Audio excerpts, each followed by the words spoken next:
जय श्री कृष्णा। राधे राधे दोस्तों, आप सभी सनातन प्रेमियों का स्वागत है हमारे इस आध्यात्मिक YouTube चैनल पर, जहां हम लाते हैं धर्म और अध्यात्म से जुड़े प्रश्नों पर आदरणीय स्वामी प्रेमानंद जी महाराज के दिव्य विचार। दोस्तों, आज का जो हमारा विषय है वो बहुत ही महत्वपूर्ण है। क्या बिना स्नान किए ठाकुर जी की सेवा, पूजा या भोग लगाया जा सकता है? ये प्रश्न कई भक्तों के मन में उठता है। कई बार परिस्थितियां ऐसी होती है कि हम सुबह उठते हैं, शरीर शुद्ध नहीं होता, लेकिन मन तो श्री ठाकुर जी की सेवा के लिए आतुर होता है। ऐसे में हमें क्या करना चाहिए?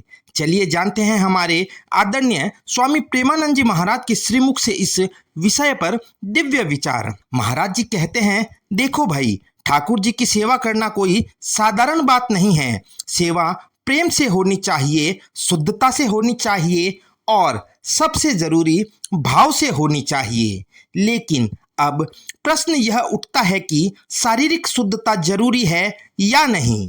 शास्त्रों में स्पष्ट रूप से बतलाया गया है कि जब भी आप भगवान की पूजा, अर्चना, सेवा या भोग लगाने जाएं तो शरीर की बाहरी शुद्धता के साथ साथ अंदर की शुद्धता भी जरूरी है। सोचम शुचिर भवेत, अर्थात शारीरिक और मानसिक पवित्रता दोनों अनिवार्य है। लेकिन इसका ये अर्थ नहीं कि जो नहीं नहा सकता वो ठाकुर जी से दूर रहे। स्वामी जी कहते हैं, अगर कोई रोगी है, वृद्ध है या ऐसी स्थिति है कि स्नान संभव नहीं है, लेकिन हृदय में सच्ची भक्ति है, तो क्या भगवान उस प्रेम को नहीं देखेंगे? भगवान तो भाव के भूखे हैं। उन्हें तुम्हारे शरीर की नहीं, तुम्हारे मन की स्वच्छता चाहिए। महाराज जी इसे एक उदाहरण से समझाते हैं। एक वृद्ध महिला थी वृंदावन में, पैर से लाचार, नहा नहीं सकती थी, लेकिन रोज ठाकुर जी को ताजा पुष्प, तुलसी और भोग बनाकर प्रेम से अर्पित करती थी। ठाकुर जी ने उन्हें दर्शन दिए और स्वीकार किया उनका भाव।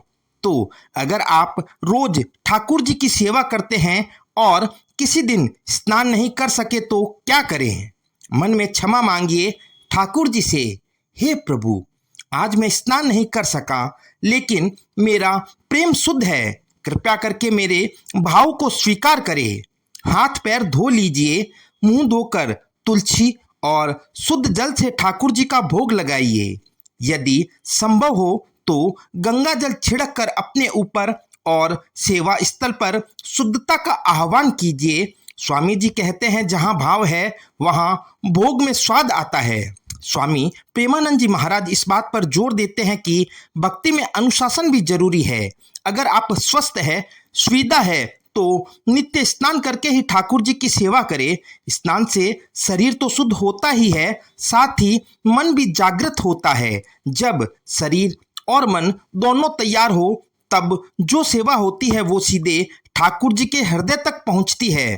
तो प्रिय भक्तों, बिना नहाए ठाकुर जी की सेवा की जा सकती है। यदि आप अस्वस्थ है या विशेष परिस्थितियों में हैं और आपका मन पूर्ण श्रद्धा और प्रेम से भरा हुआ है, लेकिन यदि आप नित्य सेवा करते हैं और सक्षम हैं, तो नहाकर ही सेवा करना उत्तम और शास्त्र सम्मत माना गया है। महाराज जी कहते हैं, शरीर की शुद्धता सेवा का सौंदर्य है, लेकिन मन की शुद्धता सेवा की आत्मा है। आई होप फ्रेंड, आपको यह वीडियो अच्छी लगी होगी। अगर आपको यह ज्ञानवर्धक और भावपूर्ण प्रवचन पसंद आया हो तो इस वीडियो को लाइक करें, कमेंट में जय श्री राधे लिखें और चैनल को सब्सक्राइब जरूर करें। इस वीडियो को अपने उन भक्त मित्रों के साथ जरूर शेयर करें जो ठाकुर जी की सेवा में लगे हुए हैं, ताकि वो भी जान सके सेवा में भाव सर्वोपरि है। दोस्तों, आज के वीडियो में बस इतना ही। मिलते हैं अगले वीडियो में, तब तक के लिए राधे राधे।